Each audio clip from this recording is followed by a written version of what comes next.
I'm calling you on Discord. Wait, what the fuck? Noel? Yo. Noel just fucking hit me up. Hold on, I'm gonna pick up on XQC. What's up, dude? So man, your mic sounds like pro shit on Discord. It's really odd. Hold on. It's probably because it's not my regular microphone, but a different microphone. I turned it down. Wait, how about now? Is it better now? Is it better now? Can you hear me?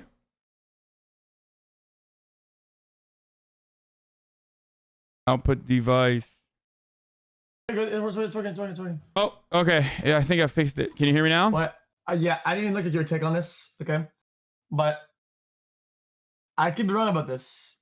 But you know that in our day and age, most digital streaming websites and shit like that operate at a loss. Yeah. Right? I already talked about that. Yeah, right. And streaming is like the worst part of it, like by a long shot, right? I talked about that too. Right. Fuck. Yeah, I wasn't watching, so I came at the end.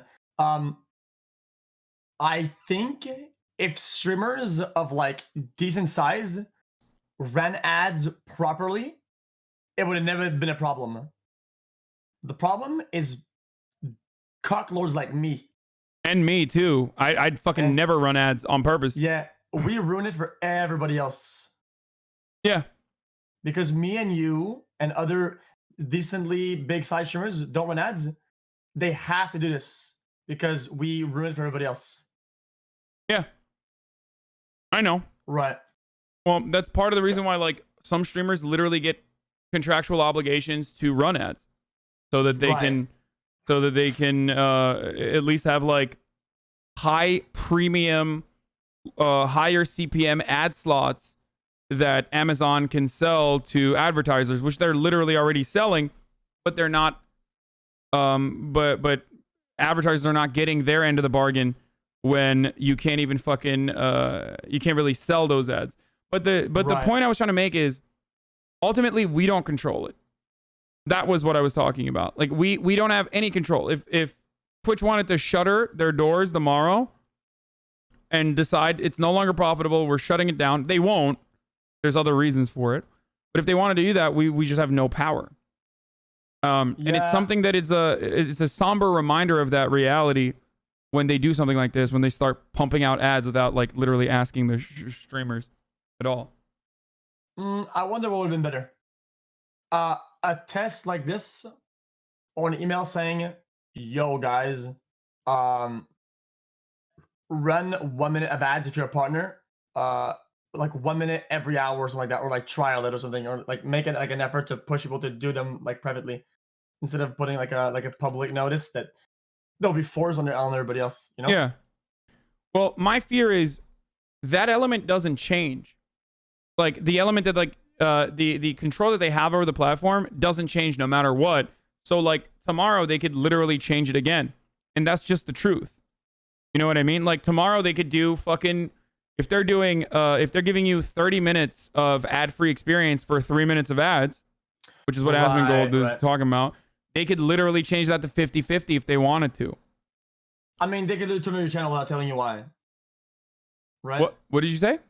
I mean, there's a lot of things that they can do. Things can change. Like you could get banned overnight, and they could terminate your channel. Like, you know, they. Yeah, exactly. And no matter how big, they could do that. Exactly, just like when you play video games, and you're like, oh, I have this skin, I have this, and like, well, no, you don't. You don't have anything. Like whenever you're playing like a League of Legends, or whatever, and you think you have all these skins, you don't have them. They're all their skins still. Like they can take them away anytime they want, right? Like you don't own shit. Yeah. Right. Exactly. And this is something that people forget often. When they're playing games and they're buying skins and have an account and have a lot of things on it, it's not even theirs. Yeah, just like we don't own the only thing we own right now is just ourselves. Like that's it. We just own, like, you're XQC and you own that. I'm Hasanabi and I own that, but that's pretty much it. Like we don't own the means of our production. We don't own the website that we're on. We're workers. Right. We're So very well paid all, workers, but we're still workers. often you talk about all the problems, but I don't hear you talk about the solutions. Oh, well, in this circumstance, the solution, historically at the very least, is organized labor. It's putting together a streamers union. But I was talking about how difficult that is and how impossible that is. I did talk about the solutions. The only way to at least recreate a balance, the only way to put together a balance in that power dynamic is by getting together the entirety of the workplace and unionizing. That's how it's done. Right, right. Do you feel like unions like that are healthy? Yeah, I mean, think about the NBA unions. Think about the MLB baseball unions. Think about the think about all these millionaire workers still, like actors and writers and directors and shit. They're all a part of unions, and they all have specific benefits that they can force corporations to give them because of that. Right. These are all still technically unions, even though their industry is contract work. Yeah. What about when you face the concern that some people will do things and maximize the harm they can cause because they know that like they're in the union and like are there a lot of concerns with unions that are like this is a deranged it's kind of hard to pervert. explain. Has right. There is always an element of corruption, no matter what happens, right? No matter what happens, there's always going to be some level of corruption. If corruption is inevitable, I'd rather have the corrupt force Right. have the best interests of the largest number of people as possible. And what you're talking about happens with police unions all the fucking time, for example. But the job of the police force is a little bit different than like just entertainment. You know what I mean? Yeah, it's like let's say you work at a place and like they're unionized, and somebody will do something that's wrong or bad. He's like, it doesn't matter because I can't get fired because of this, that, and the fucking union, so it doesn't matter. Like I'm not gonna get fired for it. Yeah, pervert. XQ comrade. That's usually a concern I think with unions sometimes. Yeah, I mean, unions can set forward protections that create protections that would like stop bad workers from being punished or something like that. But even then there are ways to get around that. But more often than not, like I said, the benefit of having a unionized workforce is just to restore some balance to the dynamic between bosses and workers. That's all it is. Because the only way that you can push back against things that are completely outside of your control or outside of your power is by getting together and collectively bargaining, saying, hey, we're going to no longer work. And as streamers, you and I understand that, I mean, we feel very replaceable, right? You feel like if you didn't stream one day, like someone else is going to take your place. Oh, yeah, for sure. People always talk about, oh, I like your stream, blah, blah, blah, blah, blah, blah, blah, blah. Hey, I really like this, that. Dude, I'm rooted in what's real and what's like, I don't live in a fucking fantasy. Like, I know that if I was gone the next day, like, it'll trickle out to other people and I'll get replaced within a day or an hour. Yeah. Wait, actually, think about this. This is an example that you use all the time. What do you always say? You always say, dude, a lot of these places, dude, they're doing the wrong things. Like you say like YouTube, for example, as a platform, is constantly making mistakes with their live streaming, right? Yeah, and it feels like it would be... What? What else are they going to do? Watch Daily Motion? No, but you always point out a lot of the flaws that these like big corporations have, and if they only like spoke to fucking streamers like yourself and listen to the advice that streamers like yourself give them, they would be not fucking up as much, right? Right. Yeah. Well, the reason why I don't have to do that is because there's no competition, as you already fucking jokingly pointed out. What are they competing against? Dailymotion or Vimeo? No, of course not.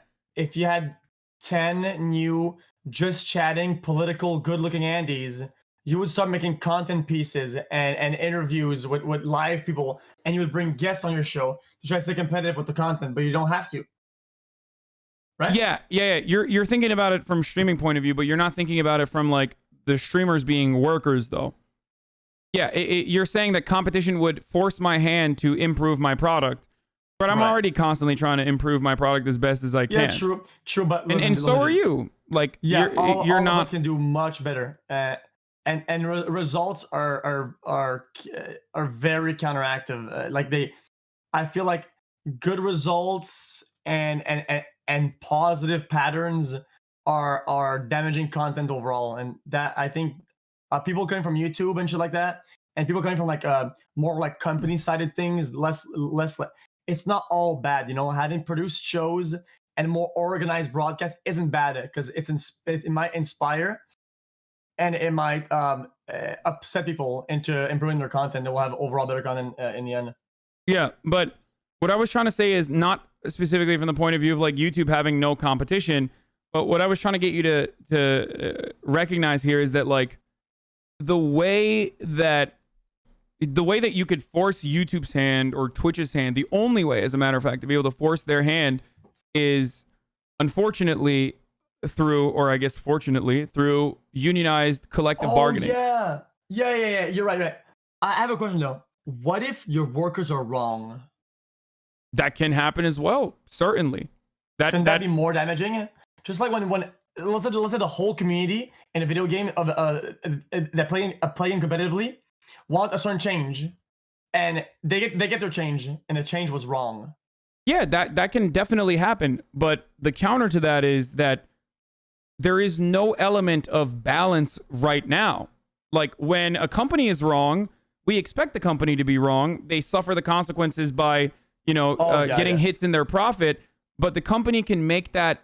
The company makes that decision on their own, exclusively, without even thinking about the workers in that circumstance. The workers aren't necessarily always right.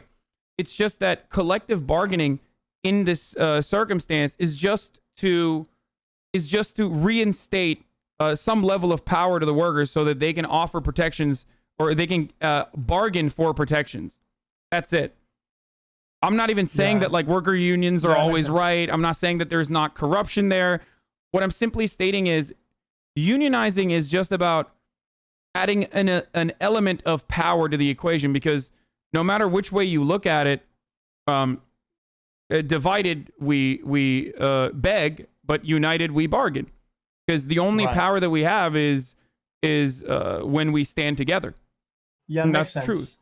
But having said that, though, with Twitch, with streamers, especially large streamers like ourselves, it's pretty difficult because Twitch treats us really fucking well. So there are only a few instances where you recognize the little amount of power that you have against the powerful corporation like Amazon. And this is one of them. And the other one, of course, is like when, Dr. Disrespect got banned, for example, or like TOS banning. Yeah. You have to go out of your way, and you have to go out of your good comfort zone to go seek out the actual problems that are right under you, because if you're not feeling them, you're not going to see them. You have to go like seek them out and understand them, like some problems or issues that smaller or medium partners have that you don't have. You're not going to see them or feel them. You have to mechanically go seek them out and go talk to people and go understand them from their point of view. Otherwise, you'll never see them, right? It's why I think it's good in streaming when smaller streamers get impacted by this a lot worse than we do, because we have access directly to Twitch, or at least a representative at Twitch. We have account managers. We have established relationships within the Twitch infrastructure on the staff side.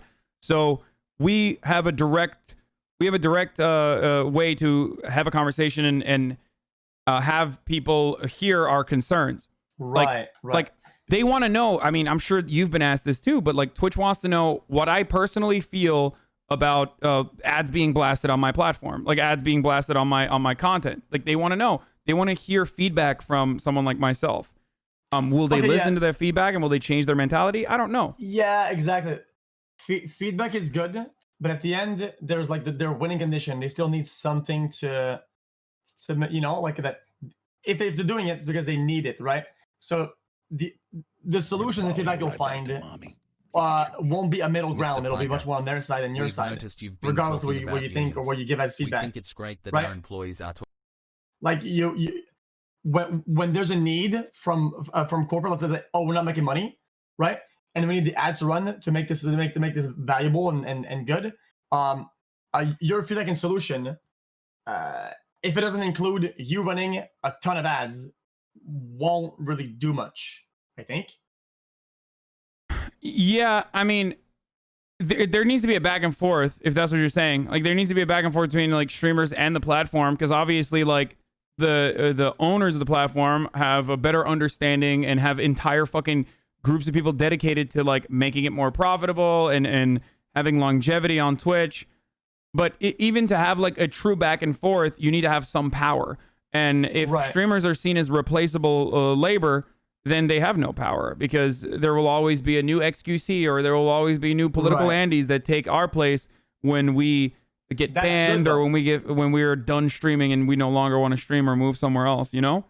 So so that's the only thing I'm mentioning when I say like the benefits of unionization is always good for the workers, because we are still technically workers no matter how much money we make.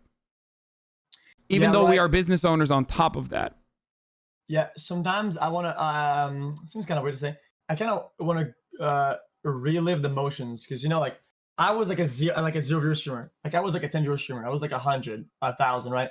And every layer has its benefits and its problems along the way, right? But then even when you make it to past these stages, right, you live through those motions. But if the system changes, right, and if the rules change and they add stuff like affiliate status or whatever, right, you kind of become out of touch, right?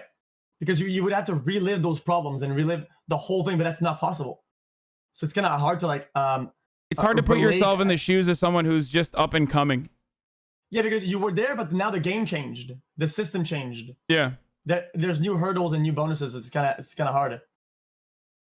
Yeah. For sure.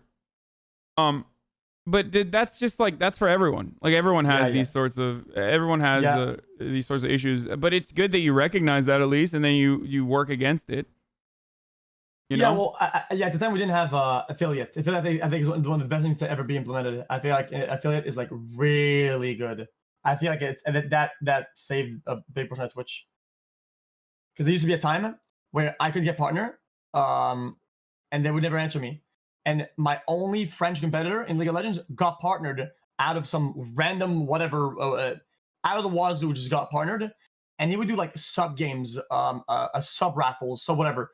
And I couldn't compete anymore just because he was partner and I wasn't, right? Like, I literally couldn't compete because of it. I still ended up going above him, right? And it was a huge hurdle. And now that they added affiliate, I think that cuts through all the problems like that. Yeah, I mean, there's still a level of competition between an affiliate and a non-affiliate. Then though, like, there's always going to be, and that's not necessarily a bad thing. Like, I'm not like anti-competition or anything like that. I don't think anyone really is. I think that competition does make innovation better. Competition does force a lot of people to go out and do stuff, for sure. Yeah, but you not agree with that? But it's all about. Like no. I think competition is good. Of course, I love competition, dude. I'm a fucking psycho. Like, I'm a pretty competitive person in certain fields, and not very competitive at all in others, like video games and shit. But what I'm simply stating is, like, no matter how much competition there is, I think everyone should be offered a base level of protection. You know what I mean? From certain things. Oh, yeah. Or rather, not even protection in a lot of instances, but just like bargaining power. To be able to have your demands and have some sort of force behind what you say. And it's not simply just a suggestion, but a demand. Because you have to listen to demands. You don't really have to listen to suggestions. If it's a suggestion, then your boss is like, yeah, if I'm feeling good, maybe I'll listen to it. Even if you have a good idea, they have all the power to just not listen to you and go about their way. Well, they also don't need it especially when there's like monopolies or whatever. Like a good idea, something game changing, they don't need it. It's like when you're at the top, you're kind of lost because who is there to look around at to get better and improve? Yeah, and that same thing about that you said about competition also exists between Twitch and YouTube and the lack of like actual fucking competition in the live streaming space. So like when there is no competition for them, which is of course a product of like that's literally how Amazon operates. They monopolize, they operate at a loss for as long as they can, and then when there's no other fucking competitor in the space, then they can do whatever the fuck they want with your prices. Then they can do whatever the fuck they want with like offering you shittier and shittier service. It's like when you were in America, did you ever have a problem with like your ISP, for example, your internet, or no? Oh yeah, fucking oligopoly trash, dude. Yeah, exactly. The reason why they can do that is because there is no fucking competition, because there's a natural barrier of entry. It's not cheap to fucking start an ISP. Like you can't just like tomorrow be like, I'm starting an ISP. Yeah, exactly. Yeah, and they can say, oh, but you signed a contract, and the contract says we will throttle your ass when we want, for any duration of time, just because we want to. And if you don't like that, what are you gonna do? What you say, sorry. What are you gonna do? Go to another one? You can't go to another one. Yeah, exactly. Is a Spectrum? I don't like that. Oh, okay, we'll take it out of the contract. Well, yeah. No, they're not gonna do that. Yeah. So that's the element where like competition does actually work, but there are certain industries where you literally can't have fucking competition, especially when you grow as much as like Amazon has, or as much as like ISPs have. It's very difficult to actually have competition. So what has to happen in that circumstance is either the workers that work there have to say, no, you got to fix this from within. And if the workplace says, no, fuck off, we're not going to fix anything, you're just a worker, shut the fuck up. And then they do work stoppages to hit their bottom line. Or you have to get the government to come in and regulate. Yeah, I have a question though.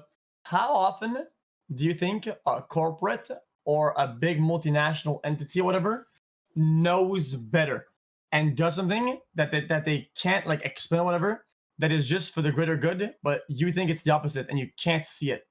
You're saying how often does a corporation do something for the greater good that we can't see? Right. No, I don't think corporations ever do anything for the greater good. I think they do things for profit that end up being for the greater good. Okay, no, I'll rephrase that. Let's say I'll do it on the more like streamer level, so it's an easy argument. Let's say something happens in chat and it's really, really bad. So I end up like putting a ban phrase and censoring it or whatever, and nobody sees it because I know that if there's attention to it, it'll grow the problem, right? And like a big, and everything's gonna fall apart. And you know, I can explain that because I'm like, guys, I can't explain. It's just for the greater good, and I hope you trust me, whatever.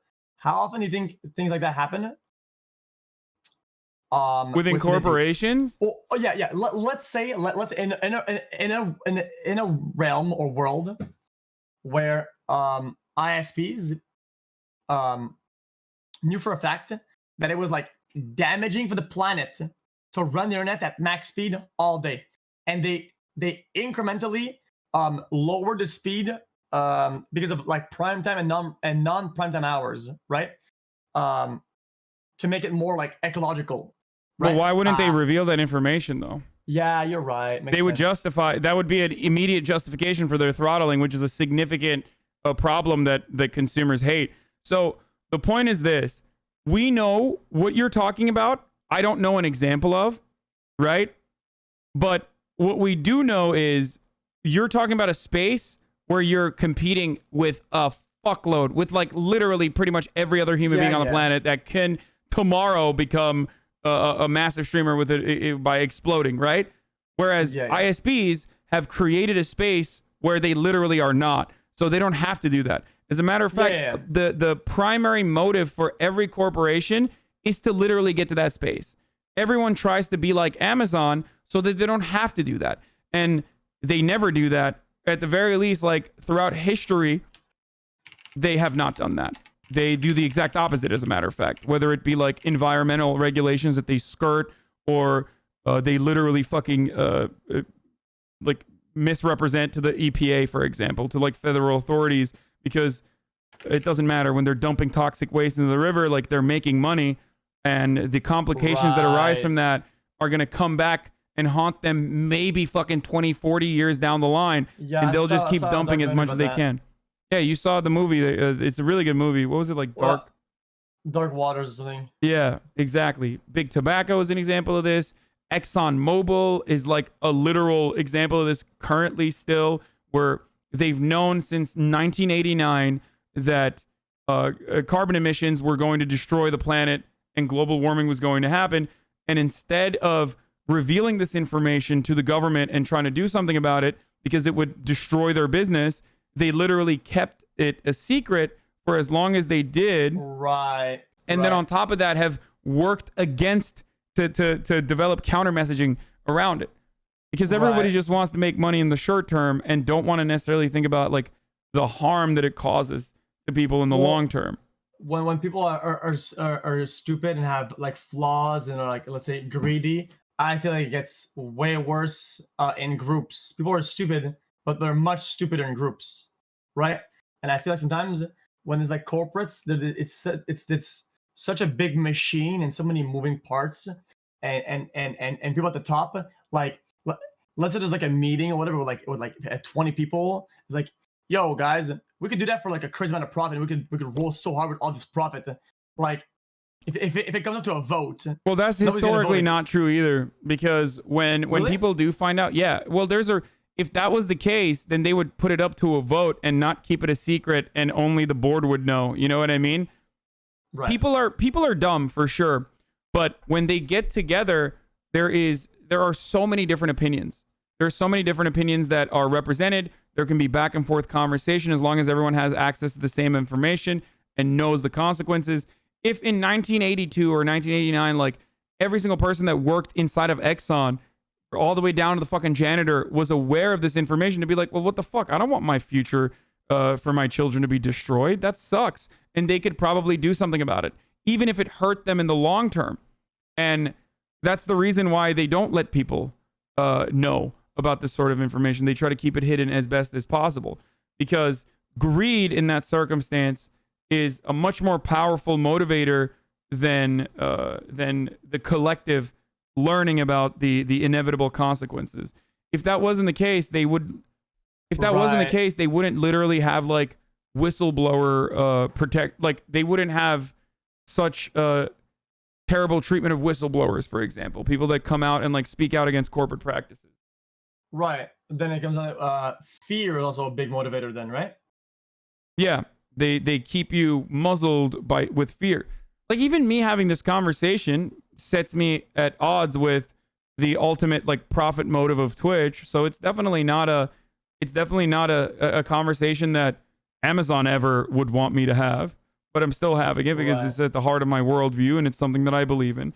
And like this could get me literally in trouble. It's not even a joke.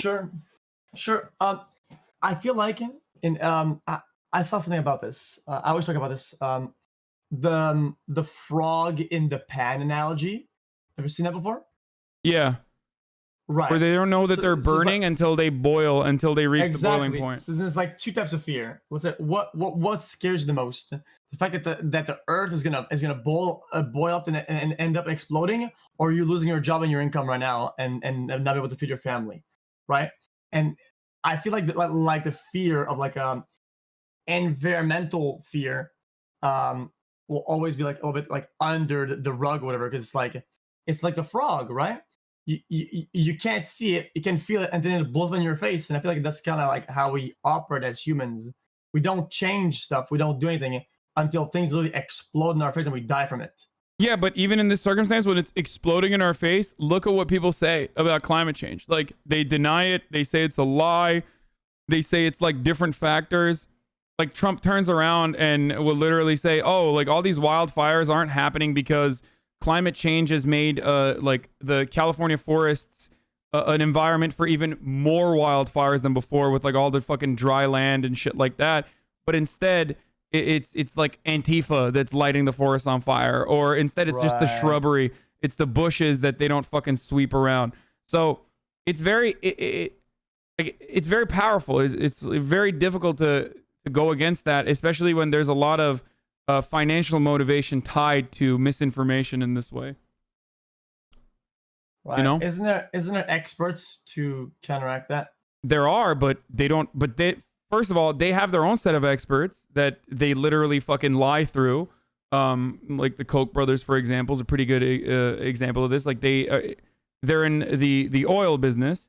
So while that's destroying the fucking planet, they have spent billions of dollars creating their own rank of experts that they can just like fucking put on television to say that's wrong, or build their own think tanks to produce research that, you know, tells them that it's not the truth. That's not the truth. That it's actually great that we're drilling oil, and find counter messaging to say stuff like it's actually energy independence that we're going after, and it doesn't matter that we're destroying the planet, for example. Right. Yeah, that kind of sucks. This makes me think of the store with the this comes. I digress, but this the store with the girl with the coffee at McDonald's that got burned or whatever, right? Yeah. Think about the misinformation. Exactly. It didn't matter what the truth is, what the story is. It didn't matter what's her side, what actually happened, right? All that mattered is how they presented the information with the lowers and yeah. Everyone still fucking thinks about that. I didn't know the fucking truth about that situation. And I for the longest time thought like, oh, it's so dumb. Like she didn't even fucking know. Like, meanwhile, McDonald's was making that coffee that hot because it was, even though it was literally just like should have been illegal to make the coffee that fucking hot. But it would keep it warm for the longest period of time. They just used everything they could to attack and vilify this one person who like had a legitimate grievance. Grievance that like they had to get a fucking skin graft. And I think they were multiple skin grafts. Yeah. They had to get skin grafts. I don't think they could have children anymore. Like they fucking literally almost died. Yeah, she needed a complete reconstruction of like certain parts. It's crazy. Yeah. Yeah, and now most people still remember that as like, Americans are so stupid. You need to, you need your brands to tell you. Hot, lol. Yeah. You need your brand to tell you that like your coffee is too fucking hot. Like, oh, this is crazy. Coffee's too hot. Just don't touch it and just don't drink it. Yeah. So that's really odd. So they still, and that message stuck for years, and we still, we still don't know most people still don't know the truth of that. Most people probably just learned about this now, like literally just now. Well, I don't want to be I don't want to be like a complete tinfoil hat Andy, but I feel like if that's one of the stories that was like sort of quote unquote debunked, whatever. I mean, how many of the things that we just that are just common knowledge are not debunked and are not like known? I feel like there's a lot of it. Right? Of course, and it you can in most circumstances tie it back to like goals of individuals in positions of power in almost all of it. Like, most people in America, for example, don't know that reparations were supposed to be given to black people after the abolition of slavery, right? In America. And this is actually something that's relevant to the conversation today, because Donald Trump is like constantly talking about how like even mentioning slavery is bad because, we shouldn't be talking about that, even though the legacy of that still hurts black people to this day, and not just their fucking feelings. Like, there's a reason why black people are poorer on average than white people. There's a reason why white people have 7 times more wealth than black people do in this country, right? And reparations were given in the aftermath of abolition of slavery. They were given to white slave owners. The government literally gave slave owners money for the slaves that they freed forcibly, but not the actual slaves themselves. Like, this is yet another example that rarely gets talked about or rarely gets taught, and people don't fucking know that. Yeah, I can see that. Like, how would that not play a significant role? How would that not play a significant role, or at the very least show you what even the fucking government that abolished slavery thought about black people at the time? Yeah, because in their perspective, it's like, oh, dude, all the people that are making your income, now we're abolishing that. So it's like if I removed all the machines or whatever. Like I feel like I'm gonna word it so poorly. I'm gonna fucking get canceled. No, you're fine. It's wrong, but in their perspective, it's like, oh, all the owners, whatever, lose the stuff that makes revenue. Oh, we have to make up for that. Yeah. But they don't care about the actual. But they don't actually care about the workers or the human beings. Human. Yeah, exactly. Yeah, exactly. Exactly.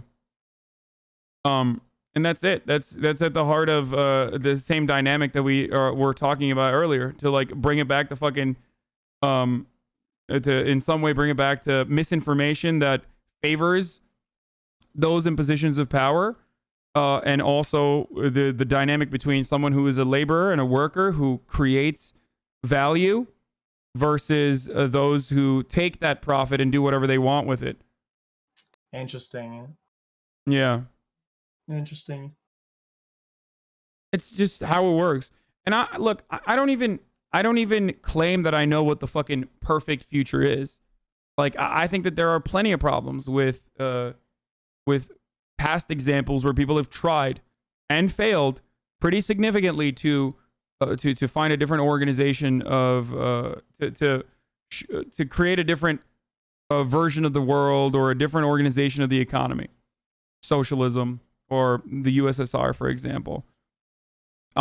So there were significant failures there too. What we need to do is learn from those failures and honestly try to build a better future, a better vision that helps as many people as possible, and including people fucking overseas that we can't even see. But we can't even, in America at least, we can't even help fucking other Americans. Like, it's crazy. We can't even get other Americans to fucking realize that like we could actually get socialized medicine here. Like, we have enough money. And people fucking attack me every day and say that I'm a communist and I'm crazy for advocating for that sort of stuff. Right. Yeah. Healthcare is a difficult topic. I'm not very good at it because it has a lot of moving parts and a lot of things. Well, think about it easily, right? You live in Canada. There's some problems with your healthcare system, but overall, it still is better than America. What? It's just overpacked. Like it's fucking it's crowded. It's like. Yeah, that's because everyone can get it if they need it. Of course, there's gonna be problems within a free healthcare system too. But the difference is in America, if you're poor, you just die, or you don't go to the doctor because you're too afraid to fucking. If you're poor, you don't go to the doctor at all. So that way you ration healthcare to the wealthy. And even then, it's not that. Even then, American healthcare is crowded too. Yeah, wait. Chat saying Supega, it's not crowded. Listen, when I was in the United States, I started puking for no reason, like uncontrollably. I went to the hospital and I got treated in like 6 minutes. If I did that where I live and I went to DR, they give me a ticket and they say come back in 9 hours. Well, emergency room hours, at least empirically, from what I understand, in Canada are either the exact same as the United States or even faster. Like what you're talking, like there's a meme where people say like Canadian healthcare is worse than America because there's a lot of rationing, but and also I don't know how Quebec works, so I don't know. Quebec's probably one of the worst. Yeah, but yeah, some provinces might be more underfunded than other places, but overall, if you look at it across the board in Canada, their healthcare outcomes specifically for emergency rooms is like their wait times are similar to the United States. Yeah, studies by the Commonwealth found that 42% of Canadians waited 2 hours or more in the emergency room versus 29% in the United States. So, Canadian healthcare, Canada, by the way, is the only country where socialized medicine outcomes are, what do you call it? Are a little bit worse than others. Like, wasn't worse. UK is better than the United States on like by nearly all measurable metrics. Every fucking European country's healthcare outcomes are better than the United States by like most measurable metrics, with the exception of Canada. Canada is the only country with like a more comprehensive healthcare system that yields certain outcomes that are better than the United States overall, and some outcomes that are worse. Wait times often are a significant problem, but only because of rationing healthcare and trying to make sure that you get to the people that have immediate needs. But the way to solve that is, of course, funding the system appropriately, rather than funding the system appropriately, rather than like, I don't know, trying to privatize it. Yeah. Also, we have a problem where nurses and people in the health departments are extremely overworked. I mean, I think that's everywhere, but I think in Quebec it's been a problem for years now. Like last like 5 years, it's more like publicized in the papers and in the news and everywhere, dude. Where like they juice the fuck out of them, like they dude, they juice them to a crisp, right? And it's a big problem. Yeah, I mean, the way to solve that though is by getting more nurses, getting more immigrants to come into the country, getting more nurses, training more people, and funding hospitals and funding the public healthcare system that you have in place already. Right. Like that's the way to do it, but that's a really complicated problem, and most people are immediately like, "Oh no, fuck that! I don't want to do that. I don't want to do that because everyone is like caught up in this rugged individualist mentality." Okay. Last thing for I leave then. Last thing. When people talk about like a budgeting or like, oh, just put more money into that or this, are those things impossible? Because if you can't just do that, because if your budget is already established, you have to cut out of something to put in something else, and the impacts of cutting in that will have like a big impact immediate.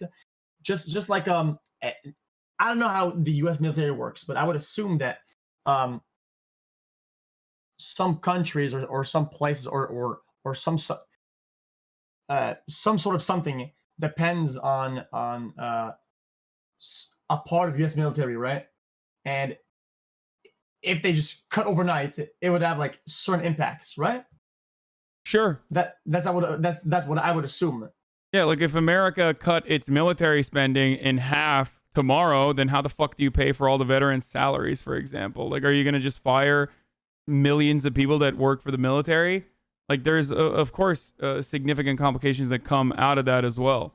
There's a couple ways that you can do it. Like, you can deficit spend, so you can spend more money than you actually have, which is something that America does all the fucking time. And because we own the global economy pretty much, and that most global spending happens on the dollar, and most currencies are adjusted to the dollar, that we have the capability of printing more money and just being like, yeah, we have more money now.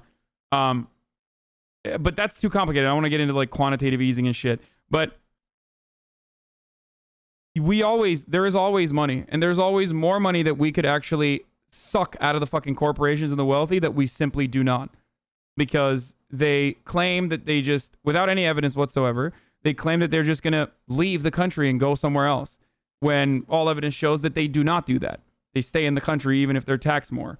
The wealthy claim that they'll just always be able to find a way around the taxes, so therefore we shouldn't just like tax them more, when the government should be punishing these people for hiding the money that they are generating off of the American workers, or the Canadian workers in Canadian corporations. So there's always a way to get more money out of corporations and the wealthy, and there's always a way to reappropriate your funds. It's just that we don't really have the energy, and politicians don't want to do it, is what I mean, because it's a difficult task, and they're afraid of the billionaires. That's one. That's maybe it's a different topic, but that's one of my big problems that I have too, where like it's difficult. I would assume, it's not a feeling that I have, but I would assume that people would get annoyed to like do other taxes properly, not find loopholes pay all their taxes, like do all the right things, when the people of power, the people that are setting the example, like the government sometimes doesn't do it themselves or something, right? Like when some official or some big person gets like caught doing like tax fraud or something like that, and like, bitch, you're supposed to set the example, right? So how are we supposed to do the right thing when we can't even trust the people above? It's so like it's the very people that are setting the example that are breaking their own rules, and they're not even breaking their own rules. They're literally setting the rules and then breaking them on top of that, while simultaneously acting like the rules are too hard to begin with for them. Yeah, and that only happens, and this goes back to the heart of my argument, that only happens because they make all the money. They choose what to do with the profits. You don't. As a worker, they could literally, if they have all the means, they could literally just say, I'm not going to pay you that much. I'm going to pay you even less.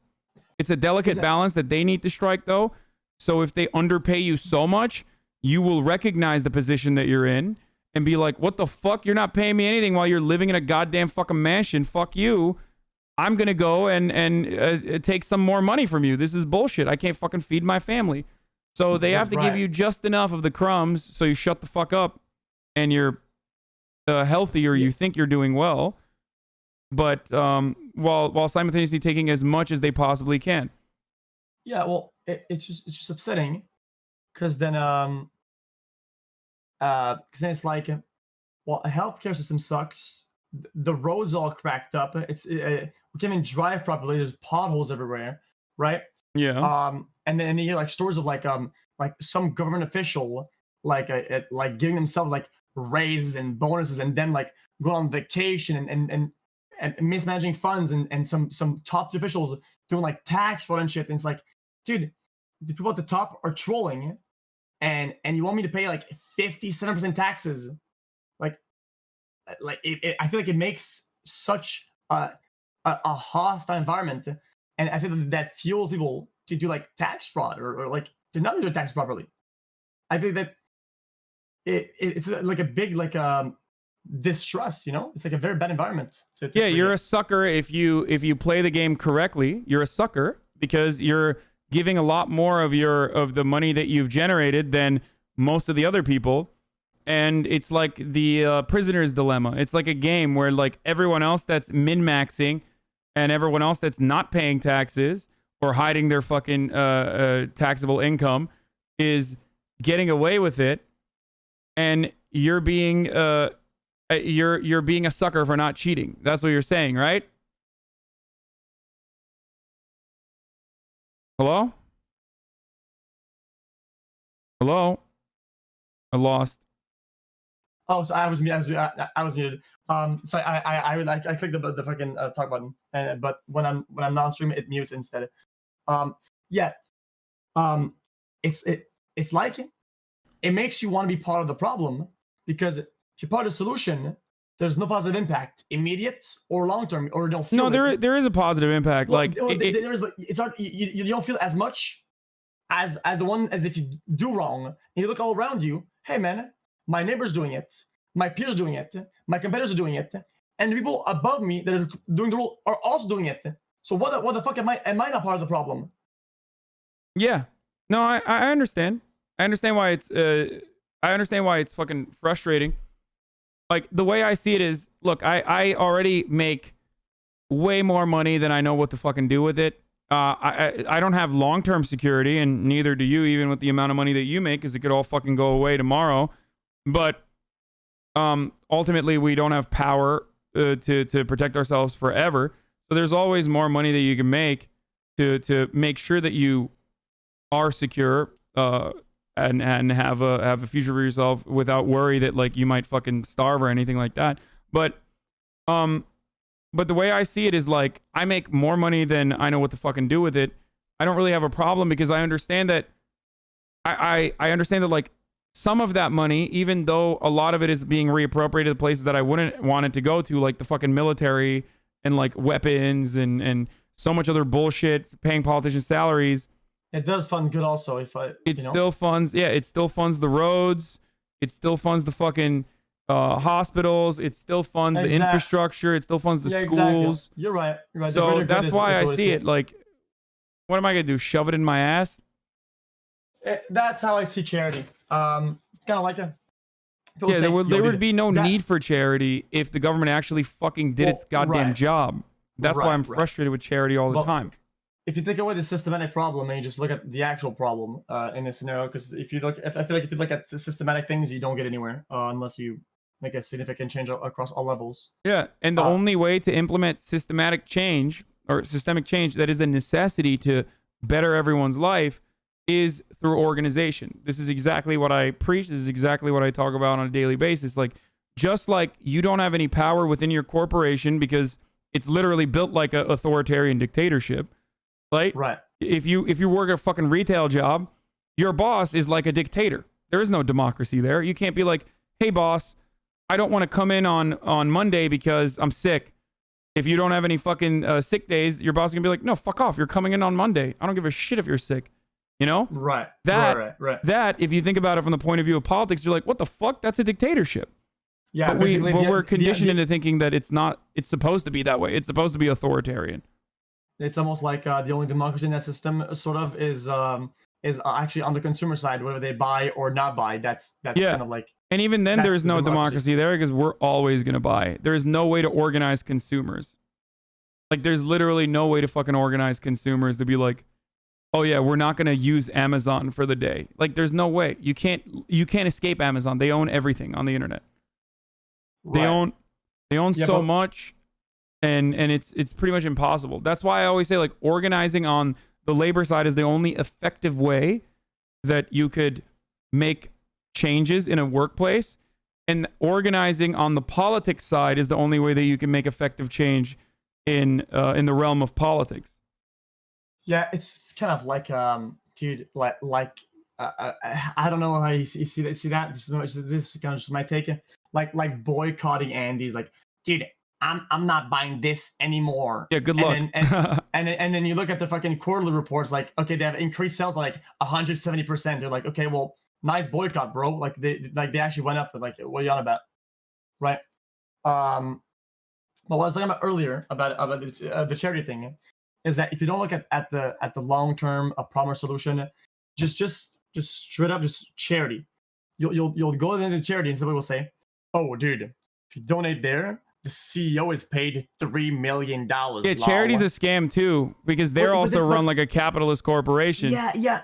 But then you're like, yeah, you're right. But they're with only money, not involvement or volunteering, with actual dollar figures, it is one of the best ways to do good with your money, right? Is it by donating to a charity or making your own organization, right? But there isn't much other options than to donate. Yeah. Well, right? Because systemic change is really hard. So yeah, you do fuel a CEO and whatever, but you also do fuel good. You also power up good things, which you kind of have to take the hit that, yeah, okay, it feels a little bit bad, but it does feel good, and I have to go through the bad to get the good. And there isn't a lot of alternatives. Well, that's how I see taxes. Like, that's literally how I see taxes. That's why I said that. And I made a parallel between taxes and charities, that you kind of have to feel the CEO to donate to some kid that needs the money or needs the health, right? And it's a big takeaway when you know that. But at the same time, how do you feel about the CEOs making a lot of money? I feel like if you do well in any field, you should have incremental bonuses based on how well you do. If your charity was bad and it was generating like $2,000 a year and now generates $2 billion, you should sort of be incrementally rewarded for being successful in that particular field, or whatever, right? So well, it's not even supposed to be for profit, though. Remember, these are non-profits. You know what I mean? Like, charity is not supposed to be about like making as much money as possible. Charity is supposed to be about helping as many people as possible. But unfortunately, the way that most people think about charity is exactly the way that you just mentioned it, which is literally about like how much money it can generate. And then CEOs are compensated off of that as though they're like literally fucking competing against other charities. Yeah, but I feel like we see that as bad, but I feel like in our economical system, dude, maybe I'm completely wrong about this, but I feel like in our system, like, dude, these guys are kind of like competing, and if a charity company, because they're companies, like do well and pop off, right? There's an incentive to pop off. Yeah, also of course you do good, but there's an incentive to pop off and do better, right? So Yeah. Like it's difficult. I feel like in capitalism, why would the CEO of a company, a charity or not, would do better, put more hours, be smarter, be competitive, do good shit, whatever, if there isn't a raise at the end of the day somewhere somehow? People say, "Oh, bad take because of that's." Well, I mean, think about it this way: do you just do streams? Do you just okay? Here, I'll bring it back to your worldview, right? Do you stream 15 hours a day because you're making the most money, or are there other reasons? Of course not. It's like a mix. It's like a mix of things that are like it's kind of like a diagram. Yeah. So like, profit is one part of it, but there are so many other underlying factors that incentivize you, right? I know this because I say this about you and for certain reasons about, like, for other reasons about Asmongold, for example. I think you might correct me if I'm wrong, but you're very similar to me, where you're like very competitive in the streaming side of things. So that competition, like, is one of the biggest factors. Another factor is the fact that you like your audience and you want to, like, you love streaming. Like, you actually enjoy streaming and you like having that back and forth, that fucking adrenaline rush, the dopamine hit, and like being able to have a community that loves you and fostering that community. That's something that you like, right? And also being on the top of the fucking leaderboard. Well, if a game comes out and I'm gonna see the beginning of the game, the scenes and the ending, right? It's cool to be at the top of the directory when a new game comes out. So it's like everybody's seeing it with me at the same time, and this is like big ball of energy that we're all gonna see the things at the same time. And I'm in front, and I'm in the.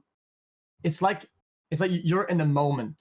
You're like part of something, and you're also creating that thing, and it's very like empowering. And people say, "Yeah, but did you have more viewers, dude? That day? Well, you made way more money on primes and ads, dude, and you made like." Yeah, but it doesn't matter. That doesn't matter. They're never gonna understand that. Look, you could literally look. There are streamers that min max, right? You and I both know. At the top of the directory, there are fucking streamers who min max and like literally just do 6 hours, 3 days a week, and they still have fuckload of viewers, and they're still big brands, and they maintain that status. You don't do that when it comes to fucking streaming. Like, when it comes to your streaming hours, right? Do you? You don't. You fucking stream for like 11 hours, and sometimes you stream for 10 hours, sometimes most of the time you stream for fucking 11 hours because you enjoy streaming. That's the way I see it, at least. Like, for me, I could easily make enough money by doing fucking 6 hours of streaming and still be completely fine, right? But there are other reasons why I do it, and it's not money. It's certainly not money. Like, why aren't you constantly pumping out merchandise? Your audience wants merchandise. Why aren't you constantly making merchandise? Yeah. Why? See, well, I don't do it because I feel bad when they buy things with their money. Okay, but profit is not the only incentive, is what I'm saying, because it goes back to you fostering your community. Same with me. It, like, a part of it is because I'm lazy, but also because I feel weird, like, just constantly fucking pumping out product that they're buying. So that's it.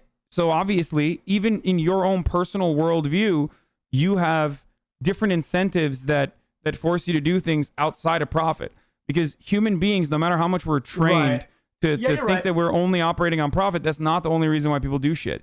A lot of people get satisfaction from helping others. A lot of people get satisfaction from going out to, like... that makes a lot of sense. Yeah. But if the infrastructure works that way, do you feel like it could put a strain on people trying to thrive and do good? If you put them in a situation where, let's say their charity is rolling, and now they come from like rank 5 charities to rank 1, right? And the guy is like, is still making like 60K or something like that, and the CEO of number 60 or third or fourth or fifth is making like 3 mil, right? I think it's difficult when you're surrounded by the difference, to to continue on and do good when there's this big gap?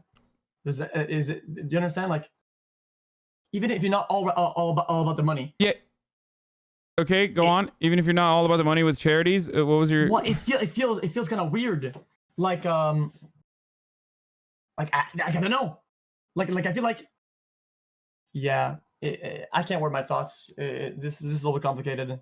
Well, at the heart of the matter is problems that are unsolvable or seemingly unsolvable, right? There are issues. Nobody would say that there aren't fucking issues in society, right? Everyone knows like poverty is a problem, famine is a problem, climate change is a problem, right? These are all unsolvable problems. I want to solve those problems not by charity that relies on people getting fucking tax breaks so they can like, people taking as many profits as possible and then like giving it to their charity that they want to, like in a way privatizing the essential functions and services of the government. I want to solve those problems by making sure that our government actually represents us. And I want to do that by changing the way the government works. And I think one way to do that is by giving power and more autonomy to the people that are just everyday workers, like everyday laborers. And the way to do that starts in the workplace. And it's just, in the short term, the best example to look to is Nordic countries.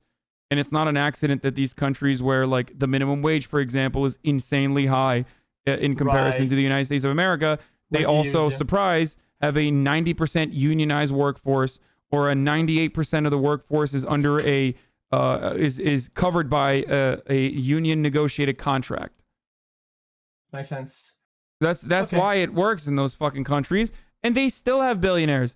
Norway and Sweden have more billionaires per capita than the United States of America.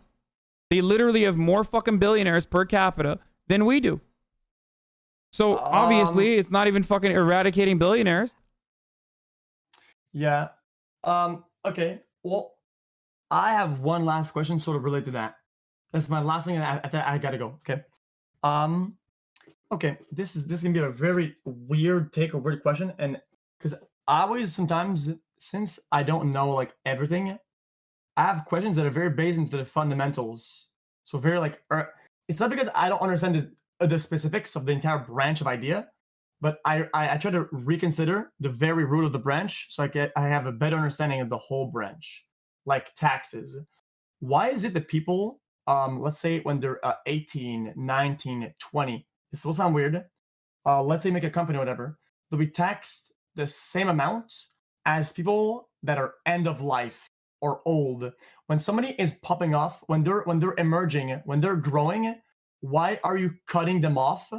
And why are you bottlenecking them as much as you're bottlenecking somebody who is end game, who already finished, who's already done?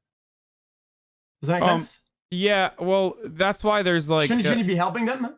Shouldn't you be you like... mean helping them by... You mean helping them by like giving them less of a tax burden than someone who's dying?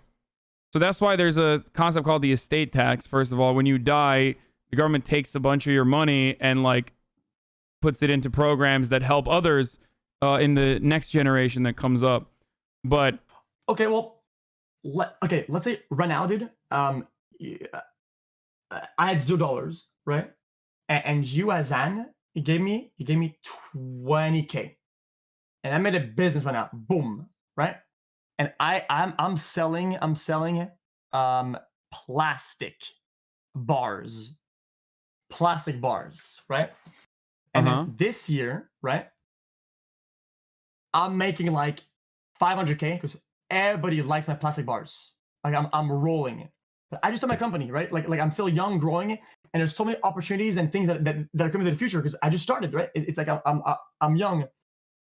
Why would I be taxed as much as somebody who's already done, who already finished all the processes? They've seen all the colors, all the motions. They saw everything. Why would I be? If there's potential, if I'm rolling it, well, you don't though. You don't, like, here's how that works. Like, if you are a business, that's entirely different than you being if you're a business you're taxed differently than if you are an individual. It's the same in Canada, I assume. That's how it is in America. And like, see the potential of it and try to help it. Well, that's what I'm talking about. So like, there's less of a tax burden on businesses as long as you're reinvesting that capital that you're generating back into your business. So that's how that works already. And and it also, that's why like there is such a thing as progressive taxation, where like when you're younger, you don't own a lot of assets. You don't have a house. You don't own anything, right? So when you're younger, you are actually getting taxed less than older people because you're poorer than when you are older.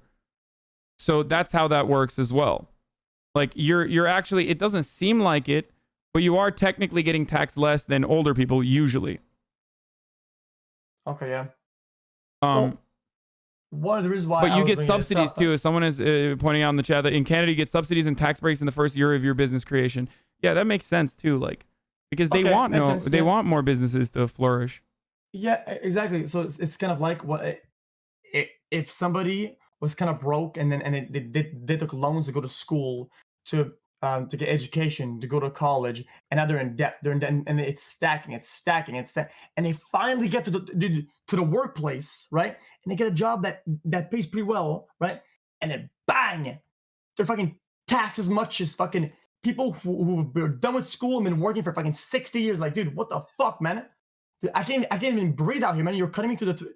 Like I'm drowning, and you know this is a cycle, right? You mentioned 3 things in that beginning, where you said you pay for school and you have so much debt, right? Yeah, that's why school should be fucking free, because you educating yourself makes you a better part of the labor force. It makes sure that we're literally min-maxing our labor force when we fucking make schools free, so that people can pursue whatever they want to do and get better at it and pursue their passions. And that's how you literally have a country that grows and is better, right? But school, but there are people out there that don't want to make it free. They don't want to make school free so that like everyone can pursue education. And when you're crippled with debt, then you take a fucking job that you normally wouldn't take. Or then you're more willing to take on less wages than you normally would. It's about keeping the workforce, like I said. That's just gatekeeping. Yeah, it's just about keeping the workforce as poor as possible and as hungry as possible, so that they're constantly fucking fighting amongst themselves. You see what I'm saying? And then it still stems from the people at the top and the older people not paying that much in taxes.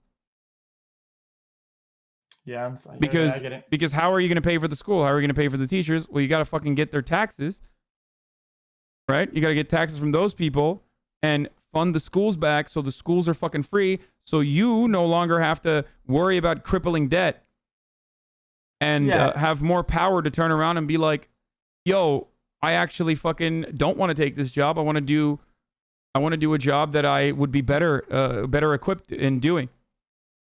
Yeah. And it's like, I feel like some people don't even have the option. Even if they were to take a lot of risk and a lot of sacrifice to go to school, they literally cannot. Right? Like if somebody's household needs money to like survive, I feel like a lot of individuals, even if they were to take the risk, they can't even do it. To where they would go to school and their family would still survive. It would be like actually impossible. So now they're like gate kept eternally, right? Yeah, the underclass, the permanent underclass is gate kept forever. That's why it's very difficult for poor people to become wealthy. It's not that easy to just like fucking. You have to be really lucky too. Like I think you watched that meritocracy video. Remember the Veritasium one about like how luck plays a significant role in like people succeeding. Because I remember you.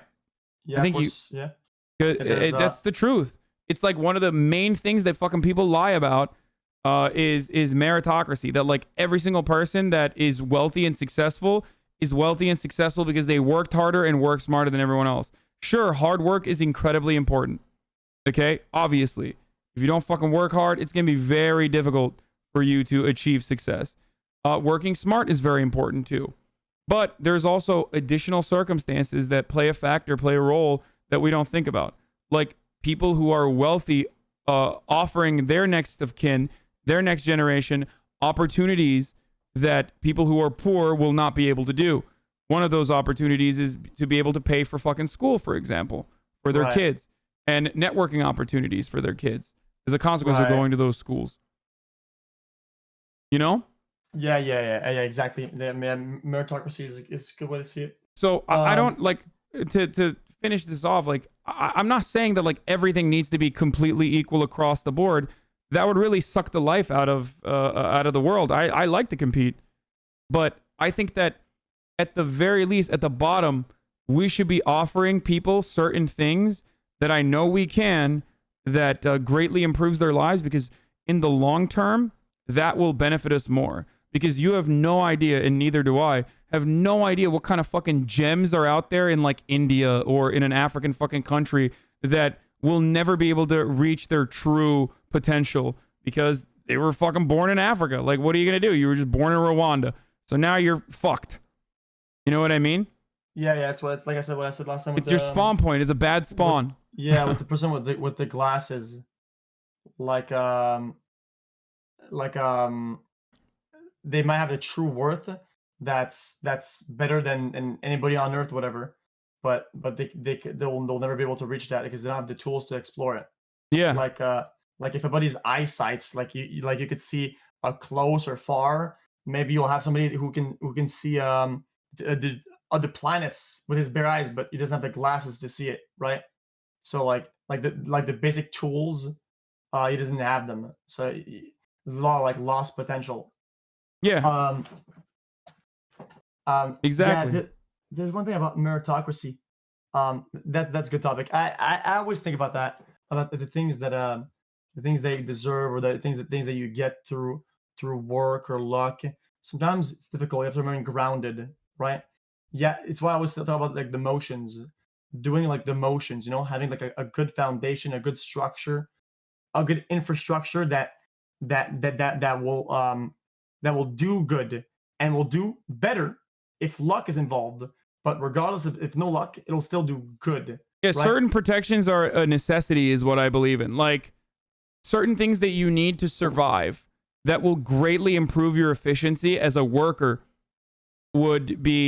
should be fucking offered to you by participating in the social contract, by participating in society. You know what I mean? Like if you didn't have to fucking constantly worry about a roof over your head, or in America, for example, if you didn't have to constantly fucking worry about like losing your health care if you lose your job, you would be able to go and work for a place that you could potentially be better at, in a field that you could be potentially better at, just like the education thing that I just mentioned to you before. Right. Yeah. Like maybe some people are literally like, I need to go into finance, right? I need to go into finance because, you know, I can, after 4 years, I can go out and like work 80 hours a week, but make $100,000 a year so I can like pay for my college education immediately. So they like pursue finance when they could have been better doctors, but they were afraid that, you know, the 200 to 400 additional thousands of dollars in student loan debt would be too much for them. So they didn't want to take on that endeavor. Maybe that guy was a fucking sick doctor and we just missed out on it. Yeah.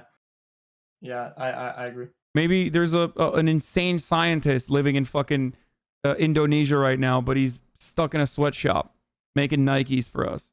And we have no fucking idea. And we'll never be able to unlock his true potential.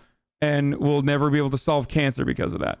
You know, I'm just making shit up. But if we were able to offer people safety, we could unlock everyone's true potential. That's what I believe in. Yeah, true. Yeah. Man, I mean, it makes a lot of sense. I mean, I feel like that's very logical. It's not like it doesn't have to be rooted in some like socio-ecologic or like a socio-political economic system. Like I think just the base fact that's logic, regardless of how you get there or whatever. Your solution might be rooted in some political answer, but I think that is logical, right? Yeah. I think most people can agree on that. Yeah, but we've been conditioned into thinking that like even that kind of mentality is fucking crazy. It's socialism and it's therefore bad. And that sucks. because it's like having this conversation with you can have this conversation with anyone on the planet and they would probably agree with you, unless they are in a position where they just do not want to even reflect on the realities, right? Where they're like, nope, the world is vicious and everyone has to be individualistic because everyone will fuck one another over and it doesn't matter. I don't give a fuck about the kid in Indonesia. I want $5 sneakers. Fuck that kid. Like, that's the mentality that some people have.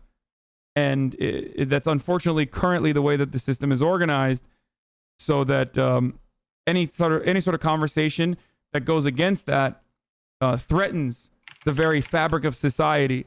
So everyone is conditioned into being fearful of even discussing these sorts of things. Yeah. You know. Yeah, I can see some of that. Yeah. Then, yeah, I think it's really weird on my stream when I talk about, like, because I had like a lot of real jobs before. What did you do before? I didn't even know. What did you do? I did a door knocking for a landscaping company. I did a paper delivery. I did janitor for a while. Bro, think about that. You were a fucking janitor and now you're the largest Twitch streamer. People always, janitors are an example, a great example. Whenever I say, like, as a janitor, like, a janitor should even have a say in what happens in a company. Everyone always says, like, what, you mean the janitor becomes the fucking CEO? It's like, no, motherfucker. No. But the janitor is still an essential part of that fucking service. Just because their labor is replaceable, because it's not very difficult to train someone to become a janitor, does not change the reality the janitor knows exactly what the fuck to do. Well, on top of that, the janitor goes around. I would go everyone on in the factory. So I would see all the employees from low tier to high tier, how they interact, how they take their breaks, how they eat food, how they interact with one another, how to interact with different levels of employees. Like I could take a lot of mental notes about like how everybody is acting, even though I'm just mopping the floor. I mean, I'm still paying attention, you know. So yeah. I knew a lot of things that were going on in the sphere. But you were fortunate enough that you unlocked your potential, and now you do something and you get fucking paid insane amounts of money for it. But like, you also love your job. My goal is so that everyone can fucking love their job. And even as a janitor, you probably would have been happier working at the company with doing what you do, even if it's fucking mopping floors and shit, if you had, one, you were getting paid better. Two, people recognized the value that they bring to the corporation, regardless of how replaceable your work is. And three, if you had a fucking say in what went on in the corporation, like if you truly owned your work right now as a streamer in the way that you do, right? You own your work now. Like, you make business decisions. Today, you're like, I'm gonna fucking talk to Hasan, so I'm not gonna start streaming until later in the day, right? You can't do that as a janitor. But if you were able to make some decisions, at least as like a lower rung employee, if you were able to have a little bit more power within the corporation, and if you got a larger share of the profits, or at least a say in what you do with the profits of the corporation, you would feel personally invested in the company. True. And that's what I think we should do more. That's a good point. Also, I think that's one of like the most valuable skill in the workplace that we'll have is showing interest and involvement into whatever they're doing. Right. I feel like if you're interested in what you're doing, and you ask questions and you look around and you pay attention and you take notes, right? It makes the people above you, or like your boss or whatever, I don't know, it makes them really happy to see that you care and you ask questions. I feel like it's very, very valuable for a worker. People above you will see you as really good, right? So whenever they would give my first tour, right, of the factory when I was a janitor, I took my phone out and I record the run, right? Because it's like a run, right? You have to go through the entire fucking huge building, and I recorded and I would ask questions like, "Hey, man, okay, what about this spot? You know, do this, that," and were you speed running? well, sort of, but they like that a lot. It's like nobody's ever asked them before, right? Everywhere I worked at, I would always like be really passionate about what I'm doing because I would like ask questions. The people who are above me, I take notes on how they're doing it and it's just like that. And I think the people most of the time, I feel like people that are above you, they will be receptive to that, and they will give you some tips, and they will give you advice, and they'll be happy to do it, and they'll be happy to see your progress. And I think that's very valuable. Right? Yeah, it's good management. Instead of telling you like shut the fuck up and do your job, to give you more of an incentive to make you feel like you are a larger part of the company, and you are a large part of the company in that situation. So, but in a lot of instances that's not how it works, unfortunately. Yeah. But it would if you had more power, and if you were more incentivized to not just work for a fucking wage, but also felt like a ownership over what you're doing. Yeah. I think that's I think we round the discussion pretty well. I like that. I think I understand more about what you meant about the beginning. So my dog is barking. Yeah, it's all good. Yeah, makes a lot of sense. Yeah. I'm gonna go now, but that was really good. I enjoyed that. All right, man. This was a good conversation. I hope it was helpful. Yeah, it was, man. Thanks for doing it with me, man. All right, word. Let me know when you want to play Among Us later, so we can yell at each other. All right, man. See you later, dude. All right, peace, dude. Peace out.